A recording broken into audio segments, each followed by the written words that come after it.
আপনি জানেন জুমার দিনে সিয়াম রাখা নিষেধ নিষেধ নিষেধ। জুমার দিনে আপনি আপনি রোজা রাখতে পারবেন না। আপনি একদিন আগে রাখেন, পরে রাখেন, সমস্যা নেই।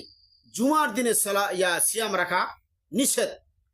শুধু মুখের কথা নয়, হাদিসের মাধ্যমে আপনাদেরকে জানিয়ে দিচ্ছি। আন আবু হুরায়রা রাদিয়াল্লাহু তাআলা আনহু قال سمعت رسول الله صلى الله عليه وسلم يقول আবু হুরায়রা রাদিয়াল্লাহু তাআলা তে বর্ণিত, তিনি বলেন রাসূল সাল্লাল্লাহু আলাইহি ওয়াসাল্লাম তিনি বলেছেন, আমি রাসূল সাল্লাল্লাহু আলাইহি ওয়াসাল্লামকে বলতে শুনেছি, তিনি বলেন লা ইয়াসুমান্না আহাদুকুম ইয়াওমাল জুমআতি ইল্লা ইয়াওমান ক্বাবলাহু আও বাদাহু, মুত্তাফিক আলাই, বুখারী মুসলিমের হাদিস। রাসূল সাল্লাল্লাহু আলাইহি ওয়াসাল্লাম বলেন যে অবশ্যই কেউ যেন স্রেফ জুমার দিনে রোজা না রাখে, কেউ যেন জুমার দিনে নির্দিষ্ট করে জুমার দিনে রোজা না রাখে, সিয়াম না রাখে।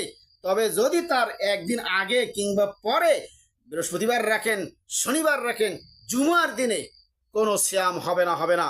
রাসূল সাল্লাল্লাহু আলাইহি ওয়াসাল্লাম নিষেধ করেছেন।